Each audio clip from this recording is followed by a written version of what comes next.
I never expected my retirement gift to my only daughter would turn into a nightmare. After working 40 years as a successful architect, I bought Amanda a beautiful villa in Oak Ridge Estates as a wedding present. The day I handed her the keys, tears of joy streamed down her face. 6 months later, those same eyes were filled with despair when I visited and found her cooking and cleaning for 8 people, her husband's entire family who'd moved in without permission. That's when I knew I had to take action. My name is Linus Crawford. At 68 years old, I thought I had seen just about everything life could throw at a person. I spent 4 decades building my architectural firm from nothing into one of the most respected in the Midwest. But no blueprint I ever designed prepared me for watching my daughter's marriage collapse under the weight of greed and manipulation. 15 years ago, I lost my wife Carol to breast cancer. The hole her absence left in our lives seemed impossible to fill. Amanda was just 11 then, a bright-eyed girl with her mother's gentle spirit and my stubborn determination. Raising her alone wasn't easy, but those years bonded us in a way I never could have anticipated. Every Sunday morning, regardless of weather, Amanda and I would go fishing at Lake Marshall. She never cared much for the actual fishing, but she loved our talks. I'd help her with math homework while we waited for bites, and she'd tell me about her dreams of becoming a nurse. "I want to help people feel better, Dad, like the nurses who took care of Mom," she'd say, baiting her hook with the careful precision she applied to everything. Amanda excelled at everything she set her mind to. When she graduated with honors from Northwestern with her nursing degree, I watched her cross that stage with Carol's pearl necklace gleaming against her graduation gown, and I knew my late wife would have been just as proud as I was. It was at a hospital fundraiser 3 years ago that Amanda met Derek Harmon. I remember the evening clearly because it was rare to see my daughter so immediately captivated by someone. Derek was 32, tall with perfectly styled hair, and a smile that seemed designed to charm. He worked his way across the room to introduce himself, and I watched their conversation from across the ballroom, noting how he maintained eye contact and laughed at all her stories. "He's in business development for a healthcare technology company," Amanda told me later that night. "He travels all over setting up partnerships. Dad, he's so smart about everything." I'll admit, I was initially impressed by Derek's apparent ambition. When we met for dinner the following week, he spoke confidently about market expansions and venture capital. He asked thoughtful questions about my architectural work and seemed genuinely interested in Amanda's nursing career. For the first time since college, I saw Amanda blush when someone complimented her intelligence. Their romance progressed quickly. Within 6 months, Derek proposed during a weekend trip to Lake Michigan. Amanda called me, her voice bubbling with excitement, to show me the diamond ring through video chat. I felt that familiar pang of knowing Carol wasn't there to share this moment, but Amanda's happiness was infectious.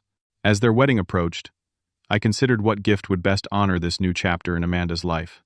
I had recently completed a project in Oak Ridge Estates, an exclusive neighborhood with tree-lined streets and stunning custom homes.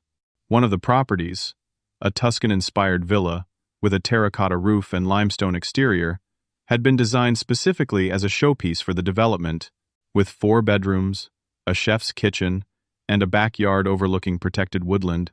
It seemed perfect for the family I imagined Amanda would build. Using the money from Carol's life insurance policy that I'd invested over the years, I purchased the villa outright. I met with my attorney to transfer the deed solely into Amanda's name. "Are you sure you don't want both their names on this, Linus?" my lawyer asked. But something in me hesitated at commingling the property. This was Carol's final gift to our daughter, through me. "No," I decided. "This is for Amanda, from her mother and me. Their marriage will bring many shared things, but this should be hers." The week before the wedding, I took Amanda to see the house. I still remember her speechless expression as we pulled into the circular driveway. "Dad, whose house is this?" she asked, admiring the flowering magnolia trees flanking the entrance. "Yours," I said, placing the keys in her palm and closing her fingers around them. "Your wedding gift, from Mom and me." She burst into tears, throwing her arms around me. "Dad, it's too much. I can't accept this." "You can, and you will," I insisted. "Your mother would have wanted you to have a beautiful start to this new chapter." The wedding was everything Amanda deserved. She looked radiant in her gown, a vision of her mother. My speech at the reception celebrated not just their love, but the values Carol and I had tried to instill in our daughter: family, loyalty, generosity. Marriage isn't just about the good days, I told them, raising my glass. It's about supporting each other through the challenges, being each other's shelter in the storm. If only I had known what storm was brewing. As I made my way through the reception, accepting congratulations and reminiscing with old friends, I overheard a conversation that would later haunt me. Derek stood near the bar, with a man I recognized as his brother, their heads bent close together. Phase 1 complete, Derek said, clinking glasses. Now for Phase 2. You sure the old man doesn't suspect anything? His brother asked. Derek laughed. Not a thing. He thinks I hung the moon because I make his daughter happy. Trust me, Todd. The plan is working perfectly. I frowned, hovering nearby, but they spotted me and immediately switched to loud congratulations and backslapping. I dismissed it as pre-wedding nerves, or perhaps some surprise they were planning for Amanda. How I wish I'd asked more questions that day. The first few months of their marriage seemed picture perfect. Amanda and Derek settled into the villa, filling it with new furniture and the warmth of newlyweds. Amanda continued her work at Memorial Hospital's pediatric wing, often sharing stories about her young patients over our weekly phone calls. Derek spoke enthusiastically about launching his own healthcare consulting firm, leveraging his industry contacts and experience. He's meeting with investors next week, Amanda told me during one call. He says by this time next year, he might need to hire staff. I felt proud that my daughter had found someone with drive and vision. My own business had started small too, with just a drafting table in my garage and a handful of residential clients. Now, with my recent retirement, my partners had bought me out for a sum that ensured my comfort for the rest of my days. I hoped Derek would build something equally sustainable. One Sunday afternoon about 3 months after the wedding, I brought over a housewarming gift, a handcrafted dining table I'd commissioned from a furniture maker who specialized in reclaimed wood.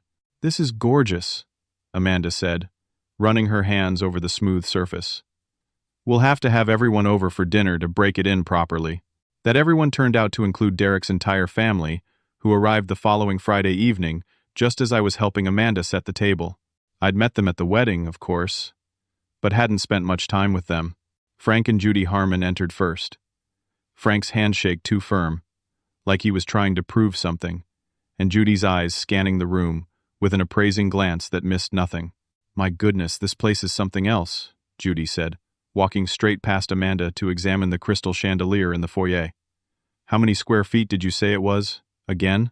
About 4,500, Amanda answered, looking to Derek for support, but he was already showing his father the wine cellar I'd included in the basement design. Throughout dinner, I noticed the way Derek's family discussed the house, not with polite admiration, but with the calculating interest of appraisers. They asked about the neighborhood's property values, the materials used in construction, even the capacity of the water heater. Our apartment is being renovated next month, Frank mentioned over dessert. Asbestos removal. Such a hassle. That sounds difficult, Amanda replied sympathetically. It is, Judy sighed dramatically.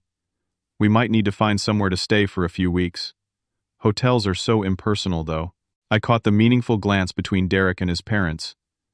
Amanda, ever the caretaker, missed it entirely. Over the next few weeks, I began noticing subtle changes in our conversations. Amanda called less frequently, and when she did, she sounded tired. When I asked about Derek's business launch, her answers became vague. It's coming along. These things take time, she'd say, before quickly changing the subject. Then came the call about Derek's brother Todd. He lost his apartment, Amanda explained. The landlord sold the building for development. He needs a place to stay just until he finds something new.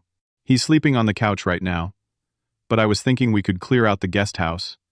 It's only temporary. I remembered Todd from the wedding reception conversation, but kept my concerns to myself. That's thoughtful of you, sweetheart.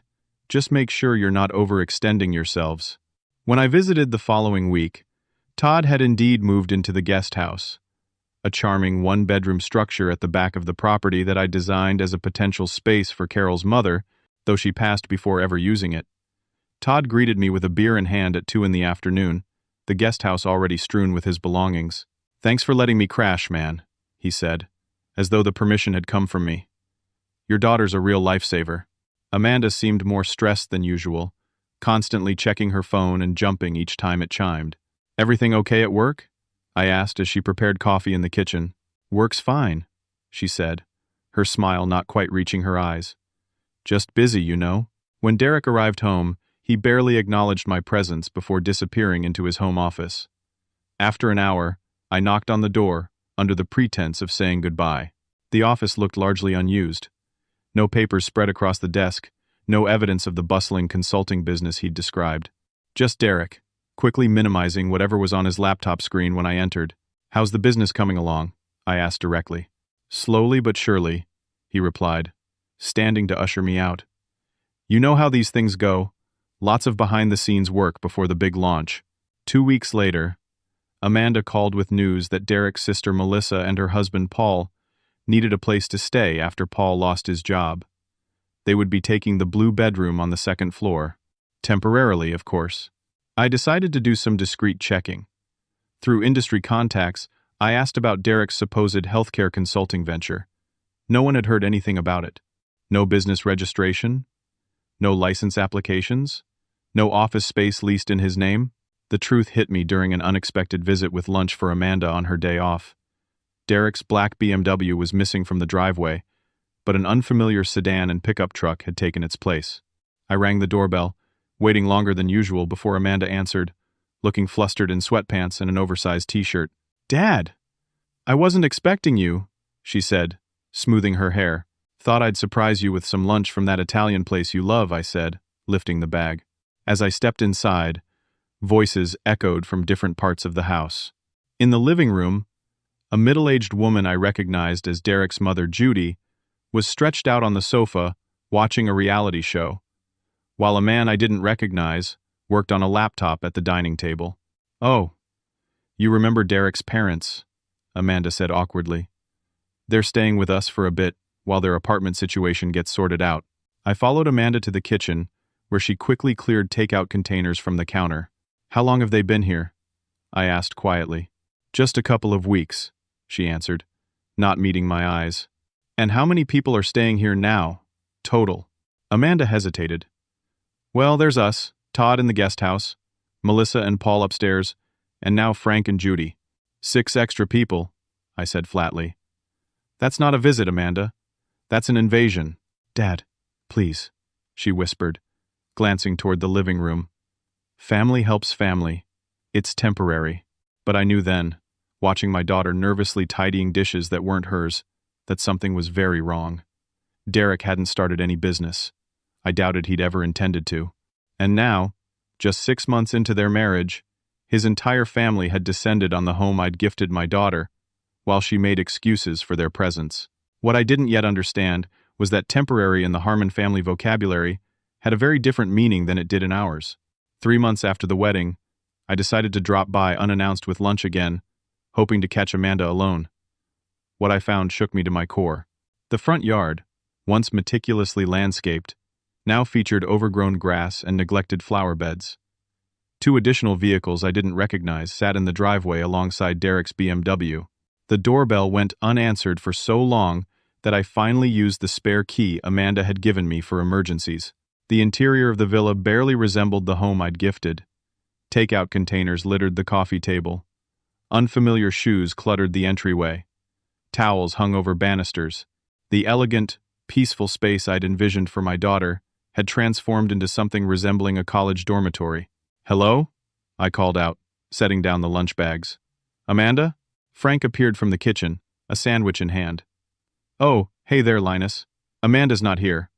Hospital called her in for an extra shift." "I see," I replied, trying to mask my surprise. "And Derek?" "Business meeting downtown," Frank said vaguely, turning back toward what I assumed was a sports game playing on the television.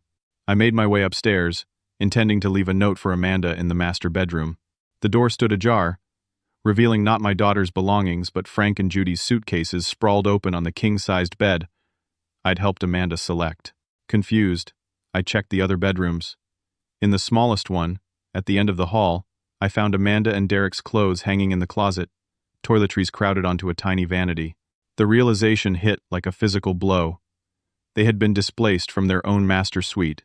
I returned downstairs to find Judy directing a young woman, presumably Melissa, on rearranging the living room furniture. The energy flows better this way, Judy was saying, and it gives us more space for when everyone's here watching the game. Excuse me, I interrupted, unable to contain myself any longer. Why are Amanda and Derek sleeping in the small bedroom while you've taken over the master suite? Judy turned, her expression momentarily startled, before settling into a practiced smile. Linus! What a surprise! We all decided this arrangement made more sense, since Frank needs the attached bathroom for his back issues. Amanda was happy to make the accommodation. I doubted that very much. And how long do you plan to stay? I asked directly. Oh, you know how these things go, she replied, waving dismissively. The asbestos situation is complicated. Could be months, really. Later that afternoon, I waited in my car down the street until I saw Amanda's Civic pull into the driveway. She looked exhausted, her scrubs wrinkled and her hair falling from its once neat bun. I approached as she gathered grocery bags from her trunk. Let me help you with those, I offered, startling her. Dad, what are you doing here? I came by earlier with lunch, but you were at work. I took several heavy bags from her arms. Extra shift? Yeah, she sighed. We need the money. This was new.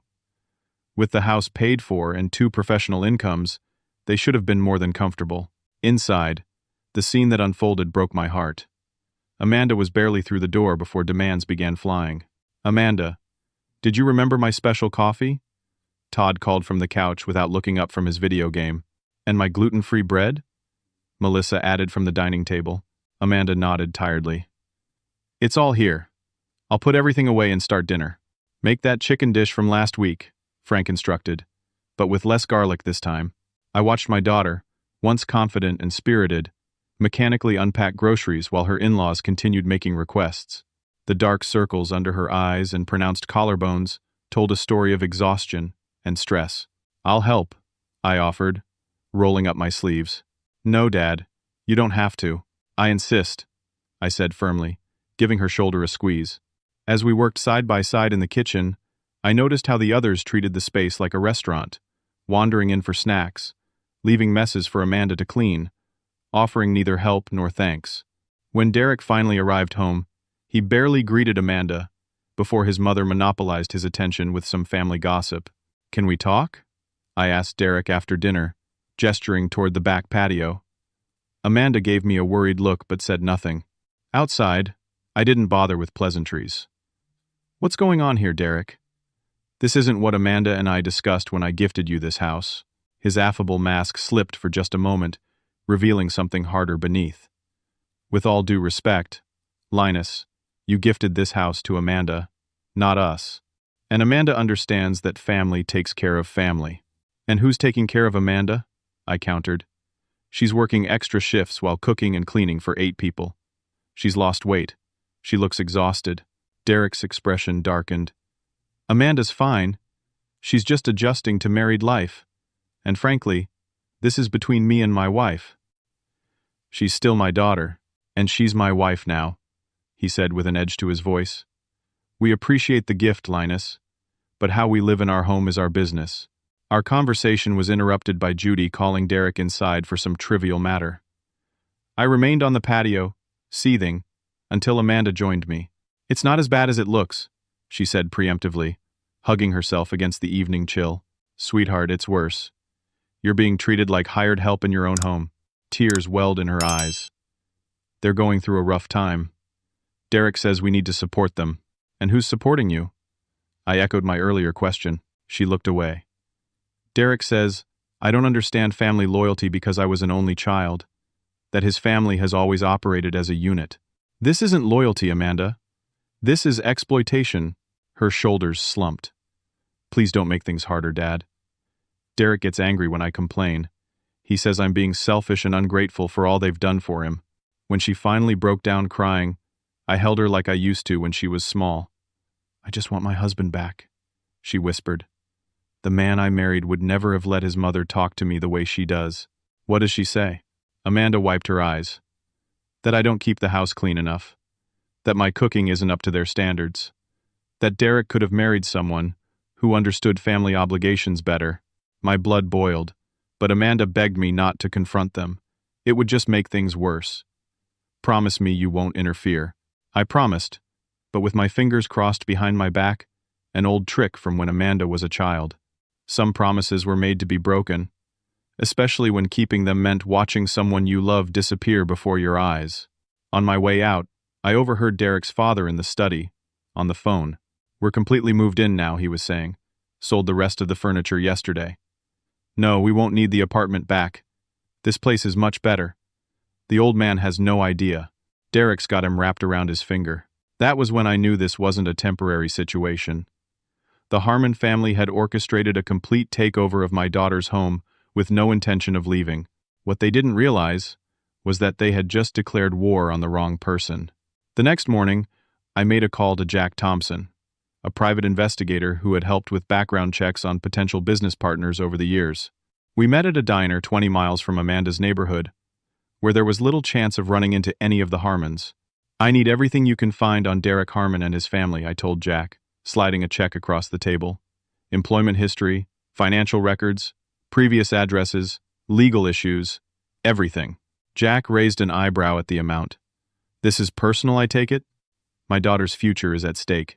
With the investigation underway, I arranged to meet Amanda's best friend Stephanie for coffee. She had been maid of honor at the wedding, but had been noticeably absent from Amanda's life recently.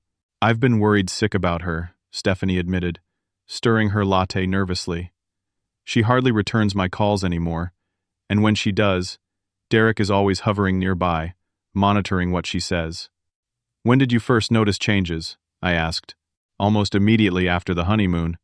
She started canceling our plans last minute. Then she stopped making plans altogether. Stephanie leaned forward, lowering her voice.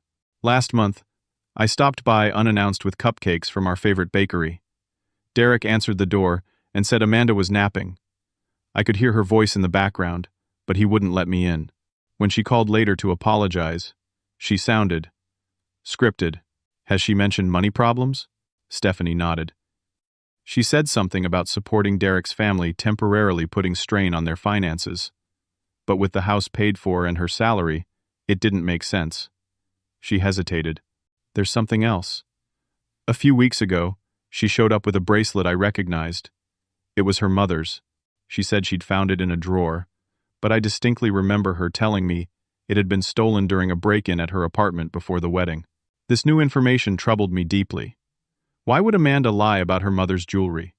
And where was the money going if they were struggling financially? Jack called 3 days later with his preliminary findings. You need to hear this immediately, he said, his tone grave.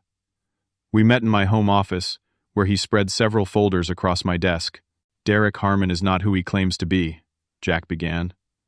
The healthcare technology company he supposedly worked for has no record of his employment. His resume is filled with fabrications, inflated job titles, extended employment dates, even a business degree from a university he attended for only 1 semester before dropping out. What has he been doing all this time? Living off women primarily, Jack said bluntly. I found 3 previous relationships, all following the same pattern. He targets successful, financially stable women with family money or property. Moves in, gradually takes control of their finances, then extracts maximum value before moving on. The sick feeling in my stomach intensified as Jack continued. His family has a history of financial problems. Multiple evictions, bankruptcy filings, even some minor fraud charges against his father that were settled out of court. They move frequently, usually leaving unpaid debts behind. Jack pulled out bank statements he'd managed to obtain. Derek opened a joint account with Amanda immediately after the wedding. Her salary is direct deposited there, but large cash withdrawals follow almost immediately. The money isn't staying in the account. And my daughter hasn't noticed? I don't think she has access to the statements. The mailing address for the account was changed to a P.O. box 2 weeks after they were married. All correspondence goes there now, not to the house. I felt physically ill. What else? Credit check revealed 3 new credit cards opened in Amanda's name since the wedding. All maxed out. Charges include high-end electronics, designer clothing, and several large purchases from jewelry stores. Things they could easily sell, I realized. Jack nodded. There's more. I visited 3 local pawn shops with photos of Amanda's mother's jewelry that you provided. Found matches at 2 locations. He slid photographs across the desk. They were pawned by Derek's brother Todd. My hands shook as I recognized Carol's pearl earrings and sapphire pendant, treasured pieces I'd given Amanda on her 18th birthday. Pieces with sentimental value far exceeding their monetary worth. What about their future plans? Are they just planning to live in Amanda's house indefinitely? Jack's expression turned even more serious. That's the most concerning part. Derek has an active dating profile on 2 websites. He lists himself as separated and financially successful. He's been exchanging messages with a woman named Rachel Porter. She's the daughter of a prominent real estate developer. He's already lining up his next target, I said, the pieces falling into place. While still legally married to your daughter, Jack confirmed. And there's evidence he's meeting this woman for lunch at least twice a week at a restaurant downtown. The full picture was becoming devastatingly clear. Derek had never intended to build a life with Amanda. She was simply another stepping stone in his family's pattern of financial parasitism.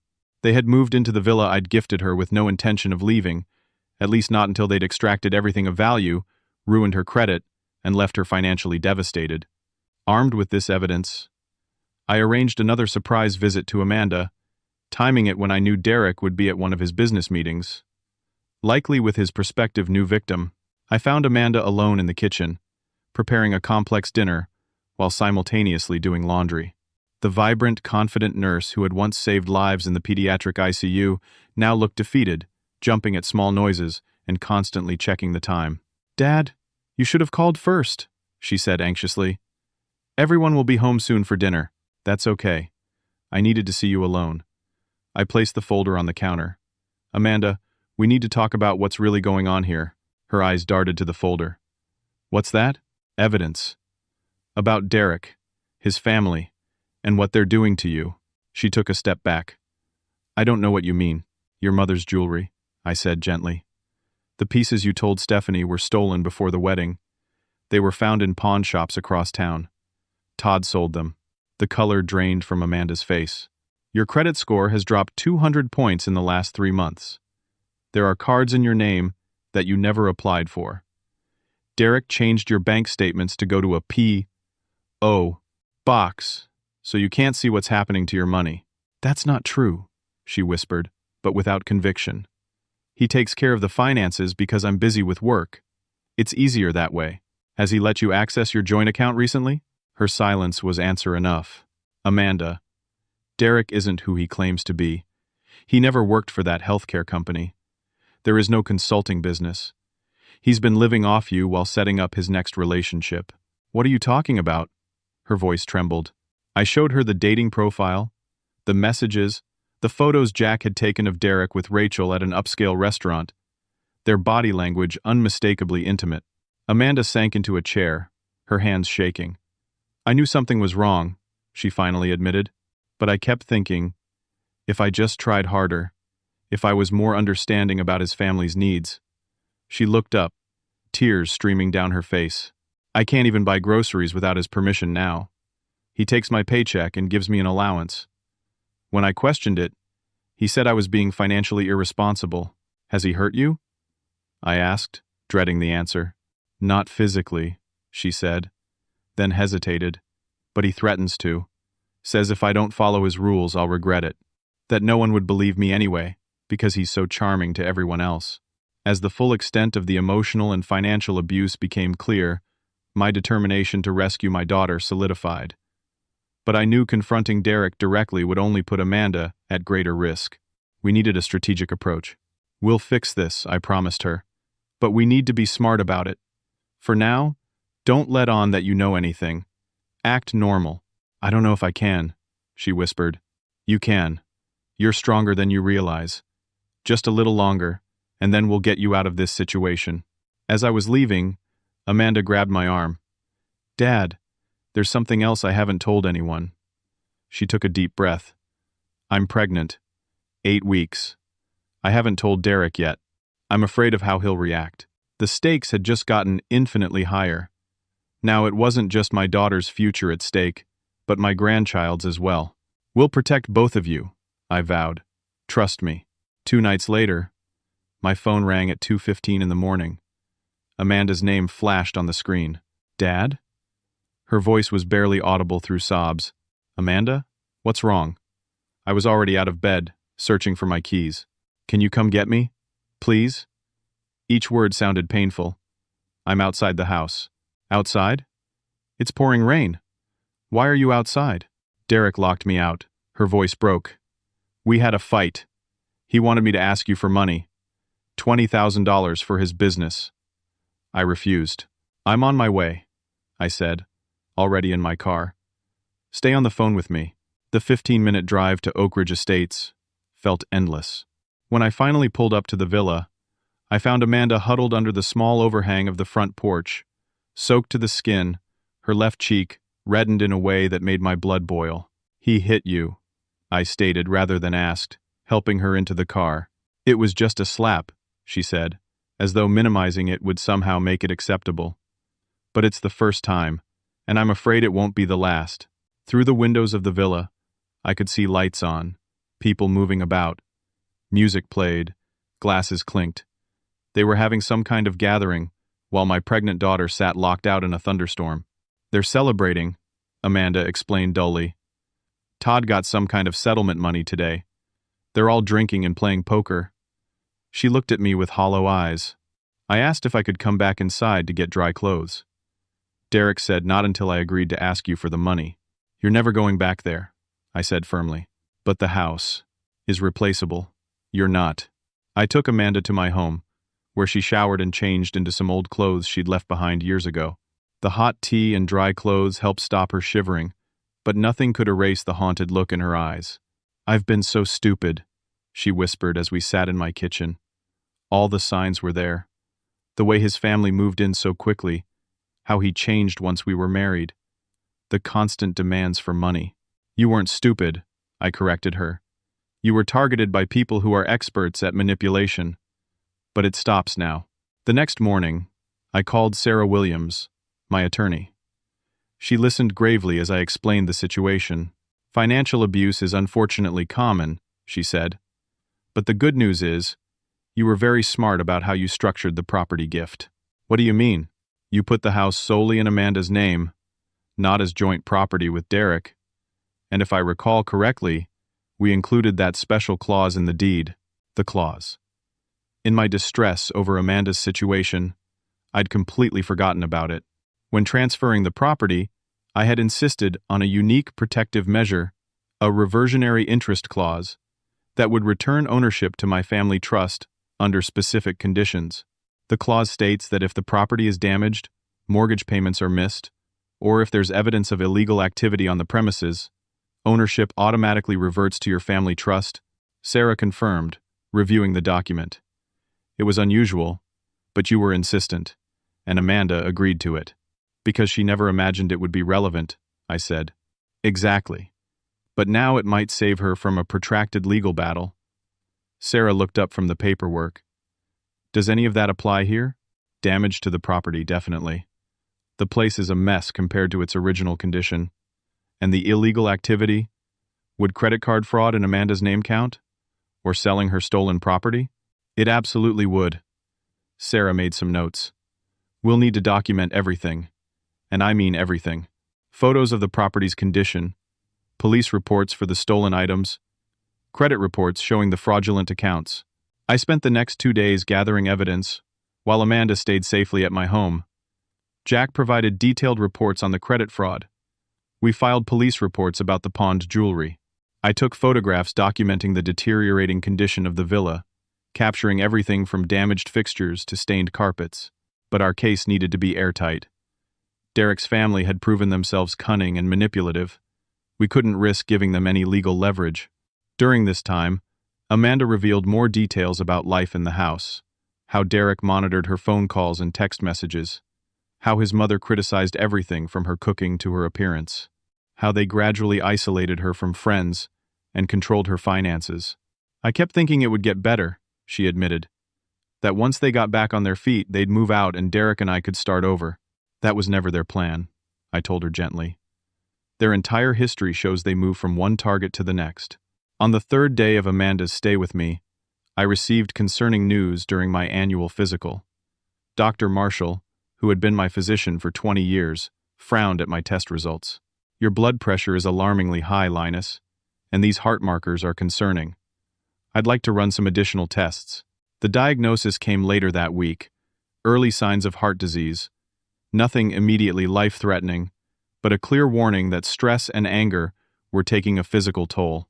You need to reduce your stress levels significantly, Dr. Marshall advised. Whatever's causing this kind of reaction in your body needs to be addressed. I didn't share this news with Amanda. She had enough to worry about with her pregnancy and the impending confrontation with Derek, but it added urgency to our plans. I needed to secure Amanda's future before my health potentially complicated matters. Sarah called with an update on our legal strategy. We've activated the reversionary clause based on the documented property damage and police reports. The house legally belongs to your family trust now, not Amanda individually. What does that mean for Derek and his family? It means they're officially squatters, with no legal claim to the property. We can have them evicted immediately with proper law enforcement support. We set our plan in motion. Sarah prepared the legal documents, while I arranged for a locksmith and security team to be on standby. Amanda, though terrified, agreed to be present for the confrontation. She needed closure, she said. Needed to stand up for herself after months of diminishment. I want my baby to have a mother who's strong, she told me, hands protectively cradling her still flat stomach.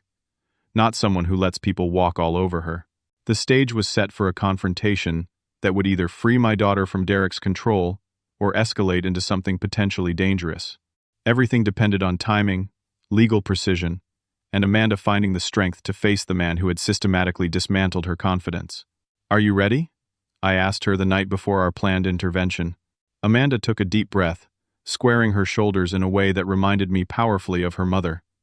I'm done being afraid, she said. Let's take back what's mine. The morning of our planned confrontation dawned clear and bright, a stark contrast to the storm brewing in my chest. Amanda sat quietly in the passenger seat as we drove to the villa, Sarah following in her car with a sheriff's deputy who had agreed to accompany us after reviewing our documentation. Remember, I told Amanda, no matter what they say or how they react, you have the law on your side. You've done nothing wrong. She nodded, her face pale but determined. I know. I just want this to be over. When we pulled into the circular driveway, Derek's BMW sat alongside several other vehicles. The deputy parked his cruiser prominently at the entrance. A clear signal that this was an official visit. Ready? Sarah asked, joining us with a portfolio of documents. Amanda squared her shoulders. Ready. I rang the doorbell, standing protectively beside my daughter. After a long pause, the door swung open to reveal Derek, his expression shifting from irritation to calculated charm when he spotted the uniform behind us. Amanda, he said smoothly, you've finally decided to come home, and you've brought company. His gaze hardened when it landed on me. This is unnecessary, Linus. Family disputes should remain private. This isn't a social call, I replied. We're here on legal business. The deputy stepped forward. Mr. Harmon, we have a court order allowing these individuals access to the property. Please step aside. Derek's mask slipped momentarily before he recovered. Of course, officer. We have nothing to hide. As we entered, the deterioration of the once beautiful home was even more apparent than during my last visit. Cigarette burns marked the custom woodwork. Stains discolored the imported marble. The air smelled of stale beer and neglect. Derek's family materialized from various rooms, their expressions ranging from confusion to hostility. Frank and Judy descended the staircase from the master suite, while Todd emerged from the kitchen with a sandwich in hand. Melissa and her husband Paul stood in the doorway to the living room, arms crossed defensively. What's this about? Frank demanded. You can't just barge in here with police. Actually, they can, Sarah interjected, her professional tone brooking no argument, as the legal representatives of the property owner. Amanda owns this house, Judy said dismissively, and she's welcome to come home any time, without the entourage. That's not entirely accurate, Sarah replied, opening her portfolio. Due to documented violations of the property deed conditions, ownership has legally reverted to the Crawford Family Trust, effective yesterday at 5 p.m. Derek's confident smirk faltered. What are you talking about? What violations? Sarah nodded to the deputy, who began reading from an official document. Pursuant to Clause 27B of the Deed Transfer Agreement, ownership reverts to the Crawford Family Trust in the event of property damage exceeding normal wear and tear, evidence of illegal activity conducted on the premises, or failure to maintain financial obligations related to the property. This is ridiculous, Derek sputtered. You can't just change ownership without our knowledge. We didn't change anything, I said calmly. This clause has been in place since the day I gifted the house to Amanda. She agreed to it. A clause she never told me about, Derek snapped, turning accusingly toward Amanda. You never asked, Amanda replied, finding her voice. You were too busy planning how to take advantage of my generosity. Derek switched tactics, his tone becoming conciliatory. Look, there's clearly been a misunderstanding. Whatever damage you're claiming, we can fix. As for illegal activity, that's absurd. Is it? I asked, signaling to Sarah. She produced a file of police reports. We have documentation of stolen property belonging to Amanda Crawford Harmon being sold at local pawn shops by members of your family. We have credit card statements showing accounts fraudulently opened in her name, without her knowledge or consent. We have bank records showing systematic financial abuse. The atmosphere in the room shifted, as Derek's family exchanged glances. You can't prove any of that, Todd said, but his voice lacked conviction. We already have, Sarah countered. The police are investigating, but more immediately relevant is the condition of this property. The deputy began photographing the visible damage while Derek's family watched in growing alarm. Derek attempted to regain control of the situation. Even if there are some issues with the house, you can't just evict us. We have rights. We've been living here for months. Amanda invited us. Under false pretenses, Amanda interjected, based on claims that the arrangements were temporary. Furthermore, Sarah added, as the property now belongs to the Crawford Family Trust, and none of you are authorized occupants, you are legally classified as squatters. That's absurd. I'm married to Amanda. Derek shouted, his charming facade completely crumbling. A marriage you've violated through documented abuse, Sarah replied evenly. Which brings us to this. She produced another document, a temporary restraining order prohibiting you from coming within 100 feet of Amanda Crawford Harmon, based on the incident 3 nights ago, when you locked your pregnant wife out of the house in a rainstorm after physically assaulting her. The word pregnant dropped like a bomb in the room. Derek's face drained of color. Pregnant? He repeated. Yes, Amanda confirmed, her voice stronger now. Something you might have known if you'd been a husband instead of a predator. Derek recovered quickly, shifting to yet another strategy. Amanda, honey, we need to talk privately. Whatever your father's told you. Save it, she interrupted. I've seen the dating profile, Derek. I know about Rachel Porter. I know about the credit cards. I know everything. Derek's expression hardened as he realized his manipulation was no longer effective. Fine. Keep the house. It's not even worth the hassle. We'll leave. Yes, you will, the deputy agreed. Today, with only your personal belongings, and I'll be supervising to ensure nothing belonging to Miss Harmon or the property itself leaves with you. You can't do this, Judy shrieked. We have nowhere to go. That's not Amanda's problem anymore, I said firmly. Derek made one last desperate attempt. You know what? Take the house. We'll just file for divorce, and I'll get half its value anyway. Plus spousal support. I know how the courts work. It was the moment I'd been waiting for. I stepped forward, positioning myself between Derek and my daughter. In a voice perfectly calibrated to carry throughout the room, I delivered the sentence that would destroy his final hope. Actually, Derek, prenuptial agreements with infidelity clauses that specifically exclude property transferred via gift prior to marriage tend to hold up extremely well in court, especially when paired with documented evidence of financial fraud and abuse. The blood drained from his face as understanding dawned. Amanda had signed a prenuptial agreement at my gentle insistence, not because I doubted her judgment, but because I'd seen too many clients lose family properties in ugly divorces. The agreement, which Derek had readily signed without scrutiny when he thought the house would soon be half his, specifically protected gifted property and contained severe penalties for infidelity. "You planned this all along," Derek accused, glaring at me. "You never trusted me. I planned to protect my daughter," I corrected him. "The fact that she needed protection from you only proves I was right to do so." The deputy stepped forward. "Mr. Harmon, you and your family have 2 hours to collect your personal belongings. Anything still here after that time will be considered abandoned property." What followed was a chaotic scene of recriminations and hasty packing. Derek's family members blamed each other, argued over items they tried to claim were theirs, and made various threats, all of which the deputy documented for potential future legal action. Amanda stood quietly beside me, watching the dismantling of her marriage with remarkable composure. Occasionally, tears slipped down her cheeks, but they seemed more like relief than sadness. When Derek finally approached her on his way out, car keys in hand, she met his gaze steadily. "I loved you," she said simply, "and you saw that as weakness to exploit."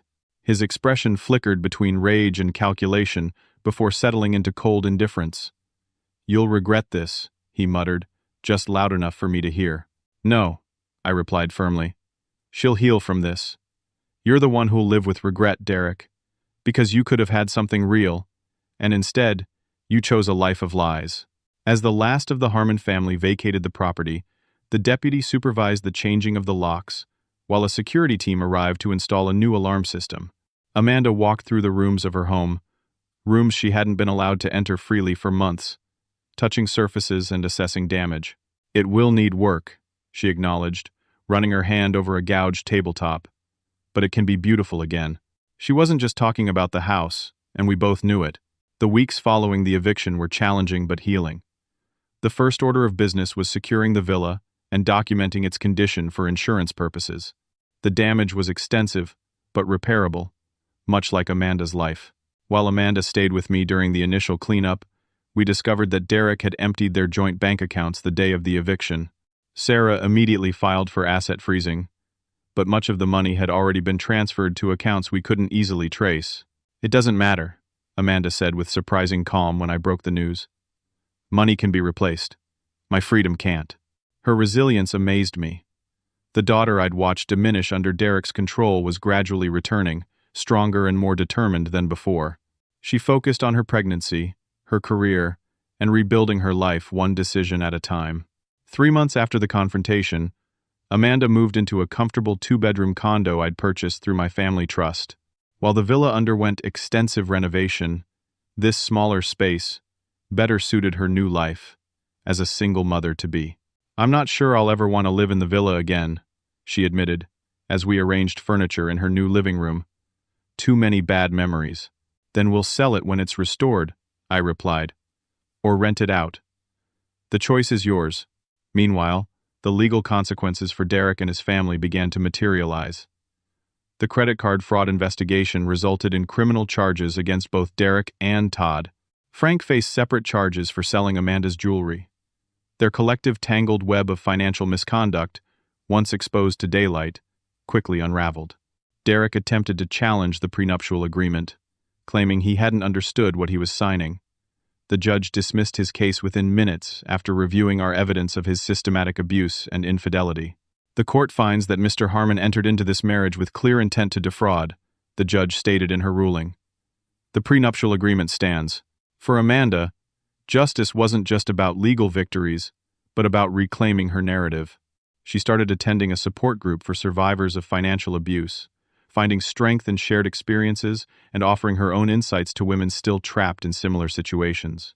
"I keep thinking about how many red flags I ignored," she told me one evening as we sat on her new porch swing. "How I made excuses for his behavior because I wanted so badly to believe in our marriage." "We see what we want to see sometimes," I said gently, "until we can't anymore." The community that had once been fooled by Derek's charm rallied around Amanda. Her colleagues at the hospital organized a baby shower. Neighbors from Oak Ridge Estates, who had witnessed the Harmon family's disruptive presence, brought meals and offers of help. Stephanie, once kept at arm's length by Derek's isolation tactics, became a daily presence in Amanda's life again. My own health improved as the stress of the situation resolved. Dr. Marshall noted with approval that my blood pressure had returned to normal ranges. "Whatever storm you were weathering seems to have passed," he remarked during my follow-up appointment. "Not passed," I corrected, faced head-on and overcome. 6 months after the eviction, on a crisp autumn morning, Amanda gave birth to a healthy baby girl named Caroline, after her grandmother. Holding my granddaughter for the first time, I felt the circle of family strengthen and renew. "She has your mother's eyes," I told Amanda, my voice thick with emotion. "And your determination," Amanda replied, smiling despite her exhaustion. "Dad, I want you to know something. Throughout everything with Derek, even when I was at my lowest, I never forgot the values you and Mom taught me. I just lost sight of how to defend them for a while. That's why you found your way back," I said. "Because deep down, you always knew your worth." As Caroline grew into an active, curious baby, Amanda thrived in her new role as a mother. She returned to nursing part-time, specializing in supporting women and children who had experienced domestic abuse. The villa eventually sold for a handsome profit, which was placed in a trust for Caroline's future education. Derek's attempts to claim paternity rights were thwarted by his ongoing legal troubles. Last I heard, he was serving 18 months for fraud, his charming facade useless in the face of a judge who saw through his manipulations. His family had scattered back to their various corners, their well-practiced scheme finally broken. 1 year after Caroline's birth, Amanda invited me for dinner at her condo. The space had transformed into a warm, inviting home filled with photographs, colorful toys, and the unmistakable energy of love. "I have news," she announced as we finished dessert. "I've been offered a position heading up a new program at the hospital, a family support center for survivors of domestic abuse. They want to integrate medical care with legal resources and counseling." "That's wonderful," I said, genuinely proud. "You're perfect for that role." "I couldn't have imagined this future a year ago," she admitted. "When I was locked out in that rainstorm, I thought my life was over. But it was really just beginning." She reached across the table to squeeze my hand. "Thank you for seeing what I couldn't see, for having the protection clauses in place before I needed them. That's what parents do," I told her. "We build safety nets and hope they never have to be used." "Well, I'm building them for Caroline now," she said with quiet determination, "and teaching her to recognize red flags I missed." Later, as I watched Amanda rock Caroline to sleep, singing the same lullaby Carol had once sung to her, I reflected on how close we had come to a very different outcome. If I hadn't noticed the changes in Amanda, if I hadn't investigated, if I hadn't included that crucial clause in the property deed, the story might have ended with my daughter trapped in an abusive marriage, with no clear escape. Instead, here she was, stronger than before, raising her daughter with confidence, helping other women find their way out of similar situations. The villa was gone, but something far more valuable had been preserved: Amanda's spirit and our family's legacy of resilience. As I drive home that evening, I thought about what I would tell others facing similar situations with their loved ones. Trust your instincts when something feels wrong. Document everything. Create safety nets before you need them. And most importantly, never underestimate the power of standing firmly beside someone who has lost their ability to stand alone. One carefully crafted sentence in a legal document had ultimately been enough to evict Derek and his family from Amanda's home. But it was the countless unspoken sentences of love, support, and unwavering belief that had truly saved my daughter. Have you ever had to protect someone you love from people taking advantage of them? What would you have done in my situation?